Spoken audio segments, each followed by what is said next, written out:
Olá, começamos agora mais uma edição do Agricultura BR. Que bom estar contigo e levar as informações que são importantes para o seu negócio. Na primeira parte deste programa, vamos trazer dois assuntos fundamentais para o agronegócio brasileiro: o marketing do café e a oferta e demanda de feijão no Brasil. Por aqui o assunto é café no Agricultura BR. Nós vamos conversar agora com o Sérgio Parreiras, pesquisador do IAC, e vai falar conosco a respeito de comportamento, falar um pouco a respeito de marketing também. Sérgio, um prazer tê-lo aqui no Agricultura BR, no canal do Boi. E eu quero começar falando contigo a respeito do café hoje, em termos de não só de produção, mas em termos também de movimento. Principalmente porque hoje nós temos um cafeicultor melhor informado, que conversa mais uma produção com a outra, o que é muito importante, e como que isso tem se estruturado aqui no Brasil. Como é que você avalia esse momento da cafeicultura nacional? Boa tarde, seja bem-vindo. Boa tarde, Fabiano. É um prazer muito grande estar com vocês aqui. Então, a cafeicultura do Brasil, ela está vivenciando um momento agora onde os preços estão muito bons, né? Mas também, por outro lado, grande parte dos cafeicultores já haviam comercializado a sua safra. Então, apesar do preço estar muito bom, os cafeicultores não têm mais esse café aí para poder estar comercializando. E como você mencionou aí, os cafeicultores hoje são bem informados, né? Eles estão buscando acesso à internet, a canais de televisão e outras formas de comunicação, onde ele, na mão dele, no celular, ele tem muita informação. Então faz com que eles estejam conectados aí e sempre buscando aí a melhor forma de comercializar e de se posicionar no mercado. Sérgio, hoje nós temos visto um comportamento de um consumo diferenciado, não só no Brasil, mas também em outras partes do mundo. O consumo ele aumenta tanto no que diz respeito à escala, mas também sobre cafés selecionados, cafés aí que atingem nichos de mercados específicos. Hoje nós temos, então, uma tendência à elevação do café. Como é que você enxerga a preparação do cafeicultor brasileiro para atender esses mercados, não só no quantitativo, mas no qualitativo também? Então, Fabiano, o Brasil vem ao longo da história dele se preparando sempre para ter uma fatia muito interessante desse mercado aí no que se diz respeito a volume. E também aí, de uns 15, 20 anos para cá, vem se posicionando também como um produtor de cafés especiais e vem trabalhando muito essa questão do pós-colheita, das variedades, da adoção de tecnologias, de manejo, fazendo com que, além da produtividade, além do volume da produção, ele também tenha cafés de elevada qualidade aí, buscando então um posicionamento muito interessante aí, também nos mercados de café especial, tanto no mercado interno, que é muito forte, como também no mercado exterior. Sérgio, aí falando um pouco a respeito desse cenário hoje que nós temos, eu tenho conversado com alguns cafeicultores, né, e o cafeicultor brasileiro, em relação principalmente à remuneração, teve uns 10 anos aí pelo menos, em que ele acabou sendo, de certo modo, achatado. É uma questão do valor da saca de café, muita reclamação do cafeicultor, principalmente no interior de Minas. E parte desses cafeicultores continuam, claro, produzindo café, mas eles também têm trazido para a sua produção, para suas áreas de produção, melhor dizendo, outras culturas, têm conseguido colocar outras culturas também nessas mesmas propriedades que tem a produção de café. Como é que você avalia esse comportamento do cafeicultor brasileiro buscando alternativas para melhorar a rentabilidade? Não, realmente o cafeicultor brasileiro ele vem buscando aí outras alternativas além da cafeicultura, né? Então nós tivemos aí uma geada muito severa, por exemplo, nesse inverno que nós passamos. Então a gente acredita que algumas dessas áreas aí onde a geada afetou e foi necessário então o arranquio desses cafés aí, que esse produtor ele já vá migrar para outras culturas aí, como os cereais, como a soja, que também vem mostrando aí uma excelente rentabilidade, né? Então os cafeicultores vêm sim buscando nesses cereais aí uma forma de diversificação, além daquelas outras que a gente já tem aí também, como algumas espécies arbóreas, como abacate, macadâmia, consórcio com bananeira. Então o cafeicultor ele vem buscando outras formas também para não ficar focado só no café.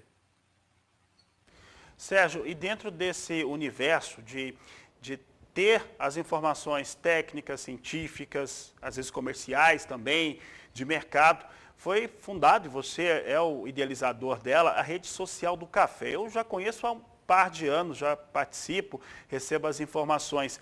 Como é que é esse processo? Como é que essa iniciativa ela funciona e como que ela atinge o cafeicultor brasileiro? Fabiano, a rede social do café nasceu há 15 anos atrás, em 2006, de uma iniciativa, de uma parceria entre o Consórcio Pesquisa Café e o Conselho Nacional do Café. E aí nós iniciamos, então, dentro de uma plataforma, o que nós fizemos virar aí a rede social do café. É uma plataforma de informação, de troca de conhecimento, de difusão e de transferência desse conhecimento. Então, várias notícias e pautas relevantes, artigos assinados, notícias de jornais, nós fazemos uma busca diária, colocamos na nossa plataforma e também temos geração de conteúdo próprio. E com isso aí, nós buscamos todas as formas para poder estar divulgando, então, essas informações que estão na rede. Então, nós participamos de Facebook com vários grupos, grupos de WhatsApp, Instagram, Telegram. Então, várias formas aí tentando buscar o cafeicultor, o extensionista, o pesquisador, o comerciante, todo o sistema agroindustrial do café para fazer com que essas pessoas sigam aí no negócio melhores informadas. Então, a gente vem conseguindo aí nesses 15 anos se tornar e se consolidar como um dos bons canais de informação e de comunicação aí dos cafés do Brasil. E o assunto agora no Agricultura BR é o mercado do feijão. Feijão que teve nesse ano de 2021, mais uma vez, até por questões climáticas, alguma contenção na produção. É um elemento que acabou trazendo ou ajudando a elevar os preços neste ano agora. Para falar a respeito deste assunto e principalmente como que nós estamos observando o próximo ano em relação à oferta e demanda e, consequentemente, valores para a remuneração ao produtor rural, eu converso agora com Marcelo Líderes, presidente do IBRAF, que participa ao vivo conosco. Marcelo, obrigado pela participação mais uma vez aqui no Agricultura BR. Marcelo, e eu já vou começar perguntando aquilo que não só o produtor de feijão quer saber, mas a população de uma maneira geral. Como é que vocês esperam a produção para esse próximo ano de 2022 em torno de oferta geral do produto no Brasil? Boa tarde, seja bem-vindo. Boa tarde, é um prazer, Fabiano. Veja só, agora é o momento em que se estimam as áreas que podem ser plantadas no ano que vem. A partir do momento que a Conab levanta dados em que mostra que a produção pode ser maior, o produtor vai ficando desestimulado de produzir. Por quê? Porque nós tivemos um ano de preços estáveis em que, em alguns momentos, como agora, inclusive, os produtores consideram que os preços não estão estimulantes para plantar quando comparados com outras culturas. Então, nós temos que contextualizar melhor isso, né? Até o mês de abril do ano que vem, nós vemos que a oferta de feijão vai ser bastante restrita, ou seja, os produtores que colherem nesse período vão ter aí uma remuneração bastante interessante, mesmo quando comparado com outras culturas. O que nos leva a acreditar que isso aconteça? Primeiro, porque a área de Minas Gerais já vem se consolidando, né, porque ela vai ser colhida em janeiro, fevereiro, e a área de Minas Gerais vem menor do que a Conab está prevendo. Então, ainda que as lavouras tenham um bom desenvolvimento nesse momento vegetativo, tanto no Paraná quanto Minas, é ainda muito cedo para dizer que nós vamos ter uma safra igual do ano passado ou maior. Essa que é a verdade, pegando pela área plantada. Do ponto de vista da população, é bem provável que, por ser um ano eleitoral e levando em consideração já aquilo que o governo providenciou que fosse tomado de precauções de dar à população condições de se alimentarem, né? Então, Auxílio Brasil e outras ajudas que podem surgir aí, levam a acreditar que o consumo tende a ser maior do ano que vem, porque a população realmente estava com extrema dificuldade, ou está com extrema dificuldade até mesmo de adquirir os alimentos básicos. Na medida que você tem qualquer tipo de ajuda que chegue para essas pessoas, elas vão ser canalizadas para alimentos básicos. É o arroz, é o feijão, é o óleo, a farinha de mandioca, o açúcar, né?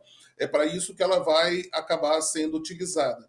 Então, até o mês de abril, é esse cenário que nós temos, um cenário que provavelmente os preços vão ser pressionados, vamos ter aí preços provavelmente acima até daqueles que nós vimos aí nos últimos 60 dias.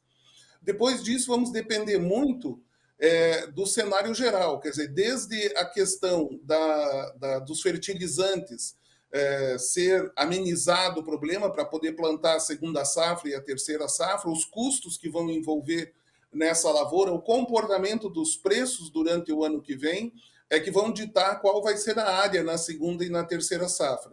Então, acreditamos que a perspectiva do Brasil ter feijões que, se sobrarem no mercado interno, podem ser exportados, é o que pode ajudar a abastecer o mercado interno, porque gerar excedentes de feijão carioca tem se mostrado bastante perigoso para o produtor.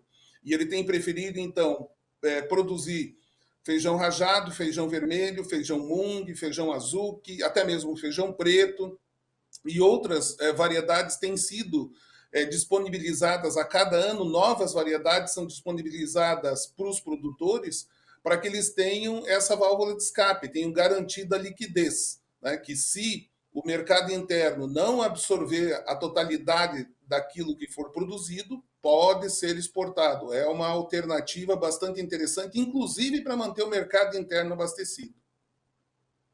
Para encerrarmos a nossa entrevista, como é que o produtor de feijão tem equacionado, né? A gente fala de fertilizantes aqui todos os dias, vem mais caro, mas em todos os outros elementos nós temos um custo de produção maior, em todas as outras culturas. Feijão não é diferente.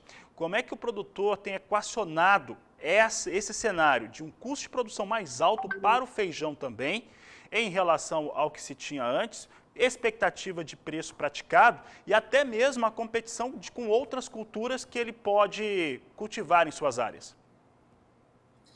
A reação do produtor tem sido diminuir a área. Nós temos a cada ano área menor em relação aos anos anteriores. Então, é provável que o produtor reaja e aumente novamente, a área plantada, na medida em que vier a compensar nos preços essa alta. Então, a paridade de feijão e milho, feijão e soja está bastante defasada, o que leva a acreditar que todos nós somos consumidores, portanto é preocupante, é que nós vamos ter a enfrentar aí uma correção de preços.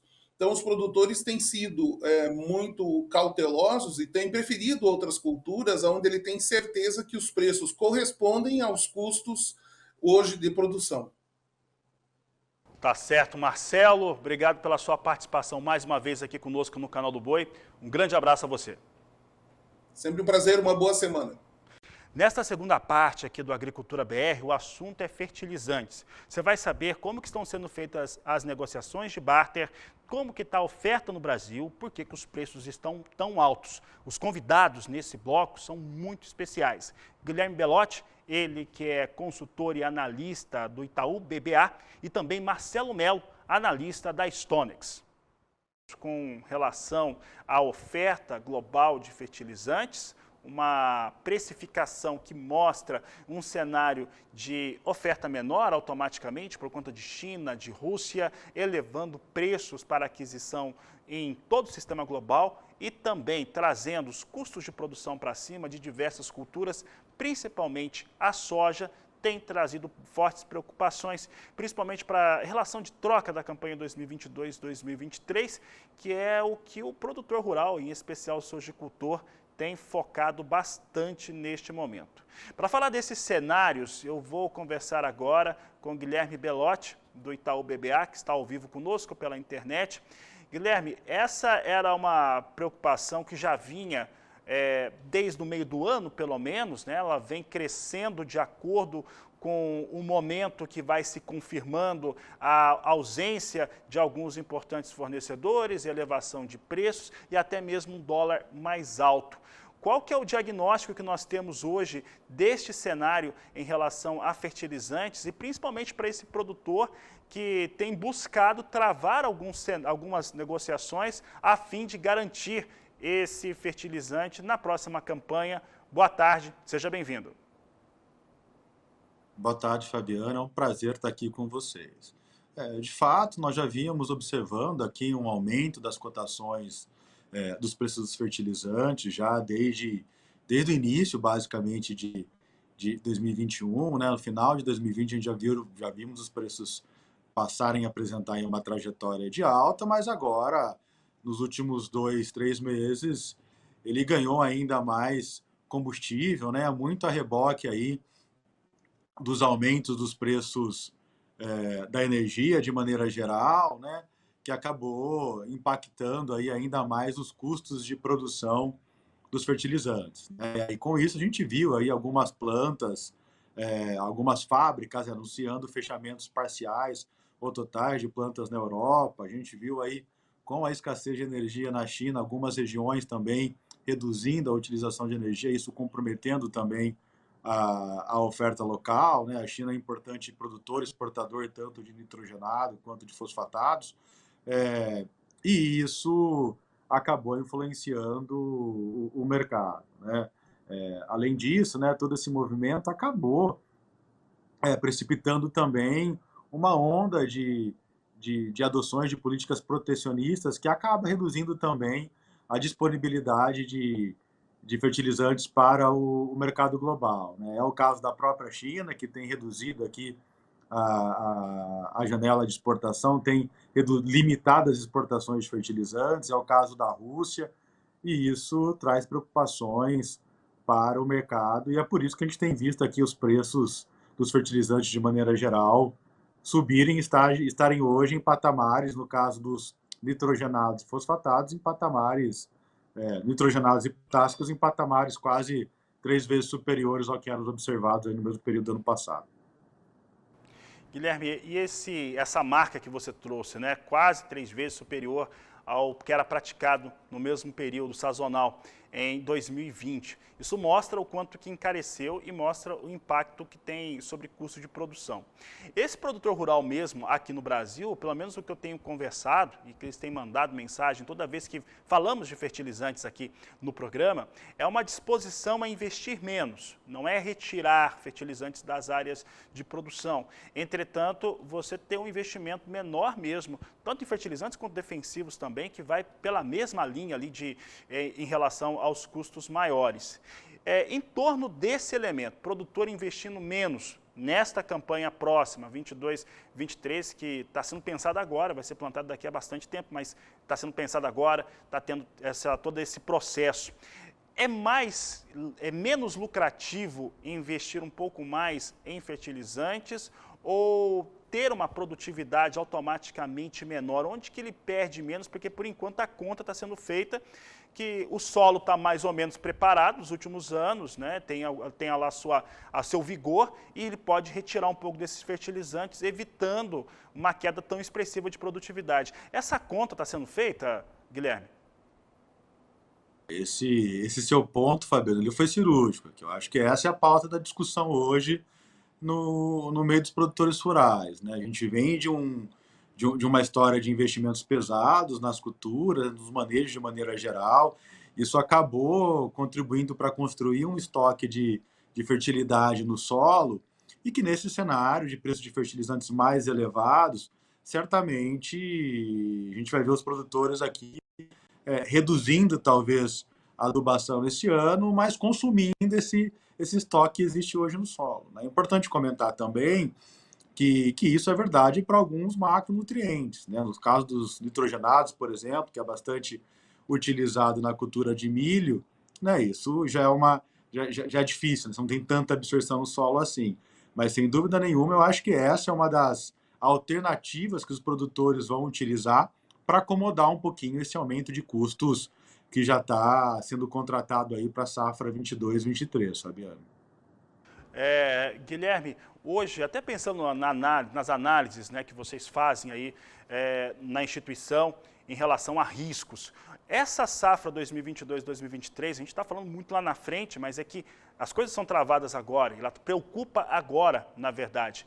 Essa safra 22-23 brasileira, ou de qualquer outro país, o risco dela é maior, e especificamente aqui no Brasil, pensando nesse banco que foi criado no solo brasileiro, talvez amenize esse risco que pode estar sendo calculado aí pelos investidores, pelas instituições e pelo próprio produtor rural? Eu acho que aqui esse ponto é super, super relevante. Aqui. Quando nós falamos da safra 22-23, eu acho que o ambiente de negócio vai ser premiado por bastante risco, né? Claro que a gente está falando aqui especificamente do seu ponto que diz respeito à produtividade. Eu diria que talvez, né, uma redução da quantidade de adubação pode tirar potencial de produtividade, mas é muito cedo ainda para falar que nós vamos perder produtividade. Talvez ele tire teto produtivo, mas não implique em perdas de produtividade. Agora, já que estamos falando de gestão de risco, acho que é importante a gente levar em consideração que a gente vai formar um custo de safra da 22-23 com custos em dólares elevados, com uma taxa de câmbio provavelmente depreciada diante das incertezas em relação ao cenário eleitoral, e vamos comercializar os produtos, né, só em 2023.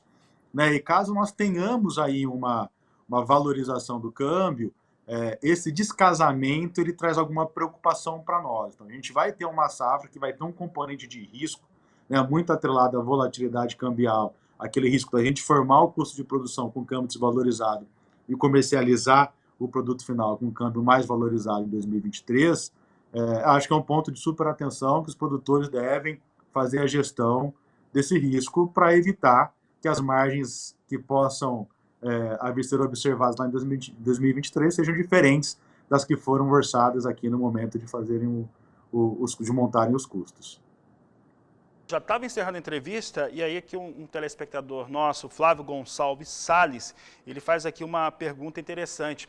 Só o fato, isso falando de informação de mercado, mas só o fato de saber que não se deve ter o teto de produtividade e que vai ter uma contenção em relação à aplicação de fertilizantes no Brasil, isso dá alguma informação, algum parâmetro diferente para as operações futuras? Quer dizer, já se gera uma especulação de que a produção brasileira, por exemplo, possa ser menor? Eu não diria que será menor, mas certamente aquele delta, aquele aumento de produção que poderia acontecer na 22-23, certamente ele vai ser recalibrado pelo mercado, né? As expectativas serão aí recalculadas, né? Nas nossas continhas aqui, nós precisávamos, por exemplo, no caso da soja, de 2 anos de safras boas no mundo inteiro para que nós trouxéssemos o balanço global da oleaginosa para patamares confortáveis do ponto de vista histórico. Nos parece que com esse cenário de custo, a probabilidade de a gente ter um aumento de área novamente aqui no Brasil da magnitude que a gente vê esse ano, acho que esse espaço ele ficou menor, então certamente eu acho que isso tende a contribuir para sustentar as cotações na 22-23, ou pelo menos para limitar as quedas. Tá certo, Guilherme Belotti, obrigado pela participação aqui no Agricultura BR, no canal do Boi. Uma boa tarde a você. Boa tarde, Fabiano, é um prazer. Olha, por aqui a gente segue falando sobre fertilizantes e a Stonix faz um acompanhamento muito importante a respeito do mercado de fertilizantes e uma pesquisa recente que foi divulgada mostrando dados do mês de novembro. Nesse acompanhamento mostra uma aquisição menor por parte do produtor, um certo desinvestimento mesmo, aí em relação a fertilizantes, que vinha crescendo, principalmente nas negociações de barter, vinha crescendo até então e agora vindo com esse recuo. Para falar sobre este assunto, nós vamos conversar com o analista da StoneX, Marcelo Mello, que conversa conosco ao vivo pela internet. Marcelo, obrigado pela sua participação mais uma vez aqui no canal do Boi, no Agricultura BR. E pelo acompanhamento, eu dei uma olhada na pesquisa, li a pesquisa mais cedo, o produtor realmente está com o pé no freio em relação às suas negociações para essa safra futura. O que vocês observaram dentro desses dados do acompanhamento da StoneX? Boa tarde, seja bem-vindo. Boa tarde, Fabiano. Boa tarde a todos. É sempre um prazer estar aqui. Olha, de fato, não é um desinvestimento, não vamos entender errado. O que ocorre é o seguinte, havia uma tendência de antecipação cada vez mais intensa das compras. E isso vem vindo desde 2019. E agora, inclusive porque os preços estão muito altos, está bem complicado comprar fertilizantes, as relações de trocas estão ruins, estão muito piores do que elas já estiveram. O produtor rural, o produtor agrícola, está antecipando, vamos dizer, está com as negociações menos antecipadas do que estiveram no passado. Então, se nós, por exemplo, fizermos essa mesma pesquisa, nós já temos feito a cada 3 meses. Então, se pegarmos o dado de novembro de 2020, portanto, há um ano atrás, e quando perguntamos ao produtor rural, você quanto já antecipou das suas compras para o primeiro semestre do ano seguinte, que foi o primeiro semestre de 2021? Basicamente, aí nós estávamos falando com o pessoal sobre a safrinha, digamos, né? Todas as outras produções também, mas a safrinha era muito grande. E perguntamos para ele também para o segundo semestre, que era a safra-verão que está sendo plantada agora, porque isso era novembro do ano passado. Muito bem, então, quando nós perguntamos sobre o primeiro semestre, nós tivemos o mesmo índice que nós estamos agora. Então, nós tínhamos comprado 48% já estava negociado em 2020, em novembro, e agora 49%. Quando a gente perguntou do segundo semestre, que é a safra-verão que agora está sendo plantada, e agora perguntamos da safra-verão do próximo ano, nós já vimos uma redução. Se você pegar o Brasil como um todo, há um ano atrás, em novembro, havia uma compra de 24% das necessidades do segundo semestre deste ano. E quando nós perguntamos agora esse ano, nós temos 19% das compras para o segundo semestre do ano que vem. É relevante, porque é 5% sobre 24%. Mas se nós pegarmos o Centro-Oeste, que é a área mais forte produtora de grãos, a redução é mais evidente ainda. Por quê? Em novembro do ano passado, para o segundo semestre deste ano, que é a safra-verão sendo plantada agora, já havia uma antecipação de 36% das compras. Tá? E agora, em novembro agora, a antecipação para o segundo semestre do ano que vem, que é a safra 22-23, está em 22%. Então você tem uma redução de 14%, é praticamente a metade dos 36%. Então é bem claro isso.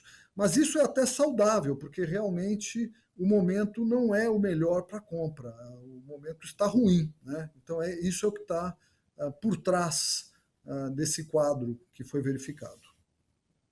Marcelo, falando pelo quadro verificado, né, e até tentando buscar uma projeção sobre como que ele evolui, porque há outros elementos que acabam influenciando diretamente em relação ao fertilizante e automaticamente a sua aquisição. Passa aí pelo custo, o preço de combustíveis internacional e também o dólar aqui no Brasil. Nós temos visto um dólar que vai se mantendo numa banda aí de R$ 5,60 e nós vamos entrar num ano de disputa eleitoral. Dentro de um cenário no qual a moeda permaneça forte, alta ou o real desvalorizado como nós temos agora, pode-se dizer então que os negócios, as trocas, elas vão continuar sendo feitas em pequena escala com o produtor com interesse talvez menor por conta desse preço que acaba ficando maior para ele? Não, eu concordo com esse racional. Pelo seguinte, porque principalmente se você fala de grãos, né, que é o forte do consumo nosso, a maior parte, e mesmo se você falar em café, mesmo açúcar, quer dizer, a hora que você pega as grandes culturas, o produto, vamos dizer, o produto agrícola na ponta também vale dólar. Então, se o dólar está alto a 5,60 e o fertilizante, portanto, está caro por conta do dólar, quanto ao aspecto dólar, a soja também está valendo muito por conta do dólar, porque ela também está sendo convertida por um valor muito alto, né? Então, você tem que pegar, na verdade, a compra de fertilizantes em dólar por tonelada. E quando eu me referi que o fertilizante está muito caro, ele está muito caro em dólar por tonelada. Nós estamos nos pontos, no caso da ureia, por exemplo, nós estamos no ponto mais alto da história. Nós batemos no ponto mais alto da história. Então, é o maior preço que já existiu em dólar por tonelada. Além disso, você tem o dólar a 5,60.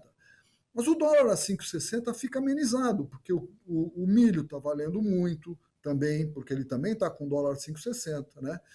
Então, é mais fácil.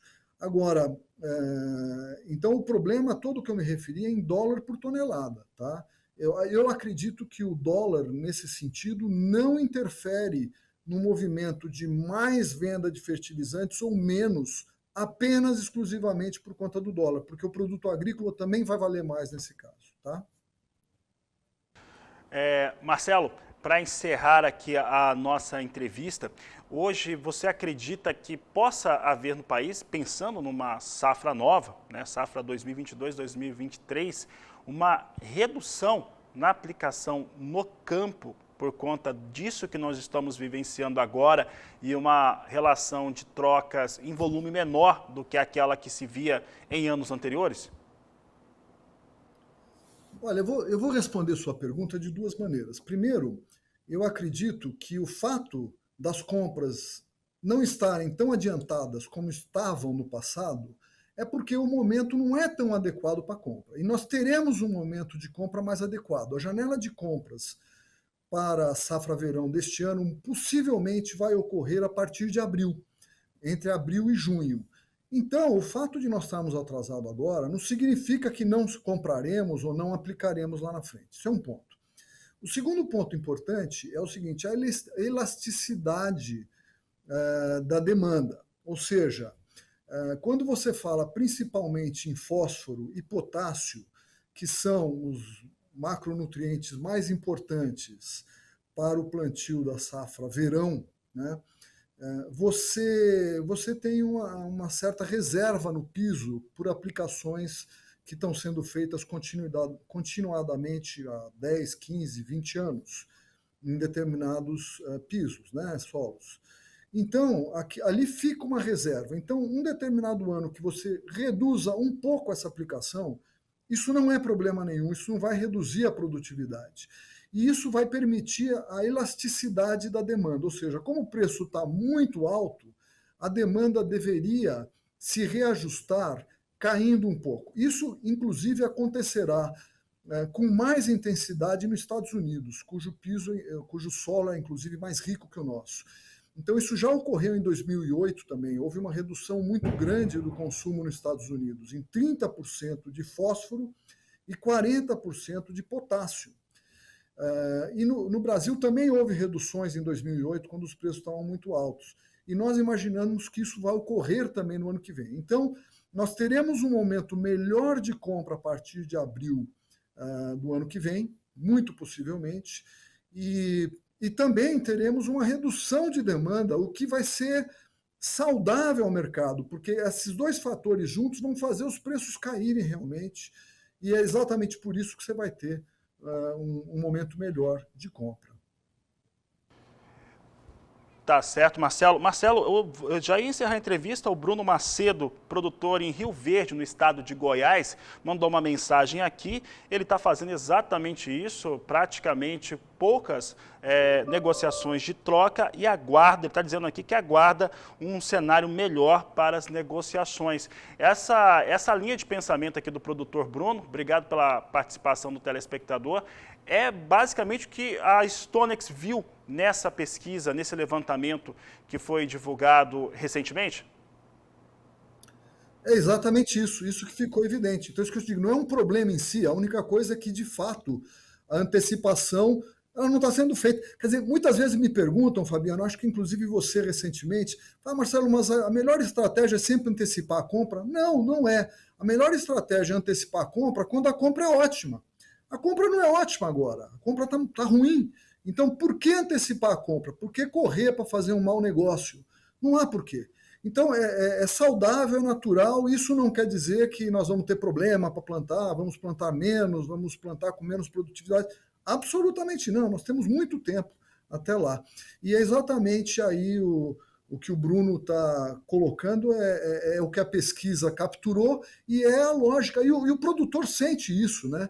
Nós temos recomendado aos nossos clientes que o façam, que evitem, posterguem a compra no momento, porque os preços estão muito altos. E o americano é quem vai dar a próxima carta, e ele vai cortar muito a demanda e os preços vão cair. Marcelo, obrigado pela participação esclarecedora aqui no canal do Boi, no Agricultura BR. Uma boa tarde a você. Boa tarde. Falamos agora a respeito de tecnologia e o teste de sementes que temos visto e conseguindo chegar a resultados surpreendentes em termos de desempenho lá no estado do Mato Grosso. É o que nos mostra agora a reportagem de Valdir Pacheco. Observar uma lavoura bem estabelecida, uniforme e sem falhas é gratificante nesse período de plantio da safra de soja 2021-22 em Mato Grosso. O principal fator que determina o sucesso de uma lavoura é o uso de sementes com qualidade. Uma semente apresenta algumas características qualitativas que muitas vezes um grão convencional não possui. São atributos como genéticos, físicos, fisiológicos e sanitários. Bom, agora que nós estamos nesse período de plantio, né, é um período assim, de grande importância, onde tudo se inicia, né, onde todo o sucesso da produção ali depende, né, em grande parte deste momento, então é onde o produtor não pode errar, digamos assim. Então, tudo começa pela escolha da semente, né, e verificar essa qualidade desse material que está utilizando, tanto em questão de pureza física, pureza varietal,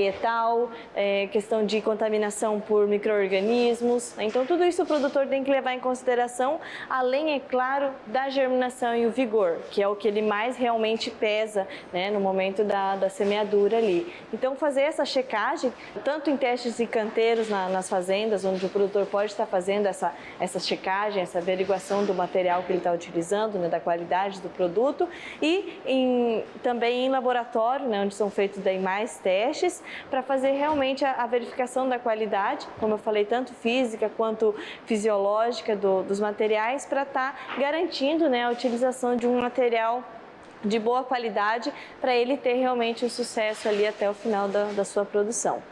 A semente é um dos elementos indispensáveis para a produção agrícola. A pesquisa demonstra que a diferença em produtividade de lavouras originadas de sementes do mais alto vigor, comparada a lavouras originadas de sementes de baixo vigor, pode variar de 20% a 35% de diferença em rendimento final de produtividade. Para a questão de checagem de vigor, existem várias formas, né? Tanto em fazenda, que ele pode fazer através da contagem em determinados dias ali, né? O que a gente chama de emergência, porque na verdade na fazenda o produtor ele avalia a emergência e não germinação, né? Que é o que emergiu sobre o solo, e em laboratório a gente avalia a germinação propriamente dita, né? E aí, quanto aos testes de vigor, existem testes de tetrazóleo, que é o teste mais comum, né? O mais utilizado, é um teste teste mais rápido, por isso também, pela sua utilização. É um teste que avalia fisicamente a semente ali, né? Avaliando danos de mecânico, dano por umidade, dano por percevejo, onde ele nos mostra o vigor e a viabilidade da semente. Existem outros, como o teste de envelhecimento acelerado, o qual é mais utilizado, na verdade, para verificar a possibilidade de armazenamento desse material, o quanto que ela iria tolerar de armazenamento, por isso que a gente fala em envelhecimento acelerado, que é onde nós estressamos ela num curto período de tempo, simulando um longo período de armazenagem. O teste frio, muito utilizado para o milho, que simula também uma condição de estresse em um curto período de tempo, né? E existem outros, como condutividade elétrica, outros que são menos utilizados. Mas, em geral, o mais utilizado é o teste de tetrazódio. De Sorriso, no Médio Norte de Mato Grosso, Valdir Pacheco. E olha, uma pesquisa realizada pela Embrapa traz um comparativo, um levantamento muito interessante. As mudanças climáticas frente à cultura do eucalipto. Quem fala sobre este assunto é o repórter Gustavo D'Angelo. Segundo a pesquisa, das 3 áreas analisadas, 2 poderão sofrer poucas alterações na produtividade e uma será mais impactada. Porém, todas foram consideradas adaptadas para a produção de eucalipto nos próximos 30 anos. O município de Itapetininga, no interior de São Paulo, foi considerado o mais suscetível às mudanças do clima, o que pode comprometer a produção de eucalipto. Além da região paulista, também foram compiladas informações de Telêmaco Borba, no Paraná, e Otacílio Costa, em Santa Catarina. Nos 2 estados sulistas, pode haver aumento da temperatura, porém com valores de deficiência hídrica inferiores ou próximos de 200 milímetros por ano, o que não interfere na produtividade do eucalipto.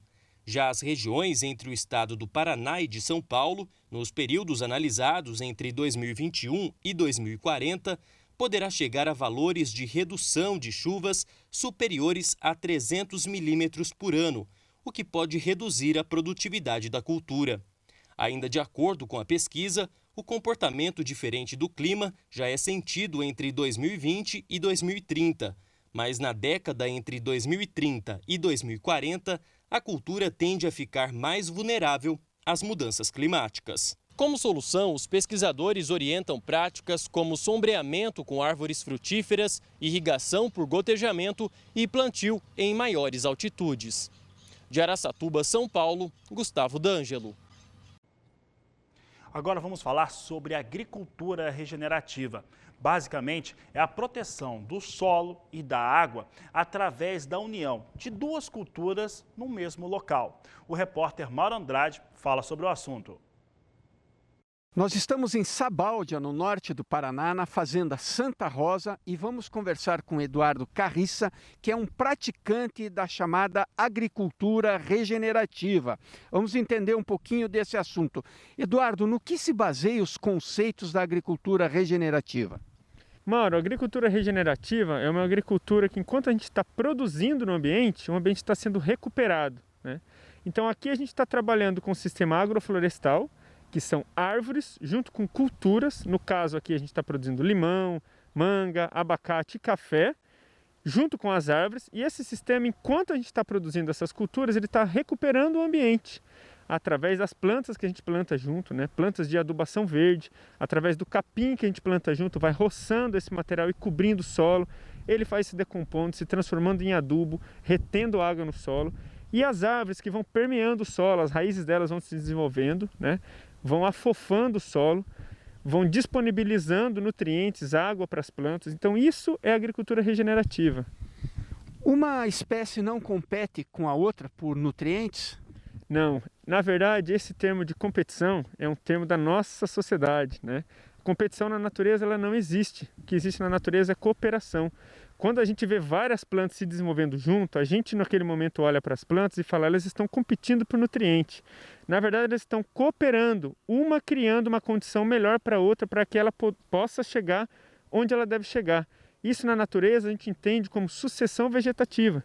Quando tem, por exemplo, uma mamona por cima de um jatobá, né, ou por cima de um ipê, essa mamona está criando uma condição naquele momento para aquele ipê poder se desenvolver, né? Então não existe competição, existe cooperação.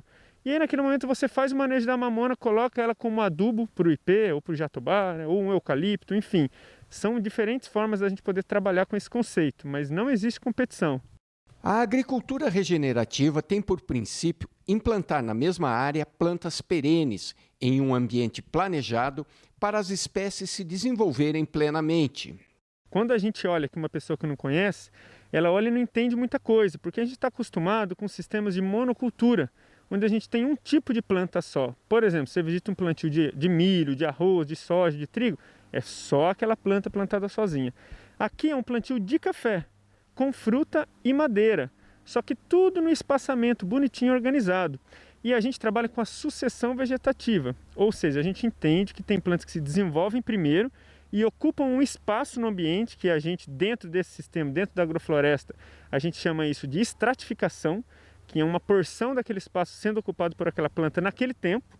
E tem plantas que ocupam esse estrato antes. Um eucalipto, por exemplo, ele sobe e fica com 7, 8 metros de altura em um ano.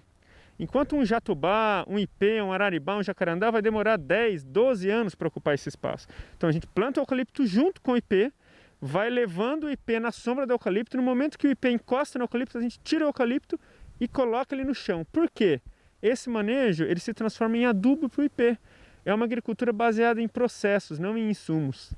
O Eduardo nos conta que o café da sua propriedade, plantada no sistema agroflorestal, não sofreu com as geadas que atingiram a região. Foi uma geada muito forte, há 30 anos a gente não via uma geada com essa magnitude, com essa potência, mas foi o momento da gente poder mostrar para os produtores de café aqui da nossa região que esse sistema funciona. A gente teve perda de, vamos dizer, 5% da produção, alguns pés, um ou outro, numa área que estava um pouco mais aberta, a gente percebeu que queimou, mas no geral não. A agricultura regenerativa, segundo Eduardo, pode ser adotada em grandes áreas. Basta, para isso, maior investimento em pesquisas, principalmente no desenvolvimento de máquinas e equipamentos para o manejo do sistema. E no momento que a gente está sendo pioneiro nisso, a gente está enfrentando todas as dificuldades possíveis, principalmente na produção, no maquinário e depois na comercialização.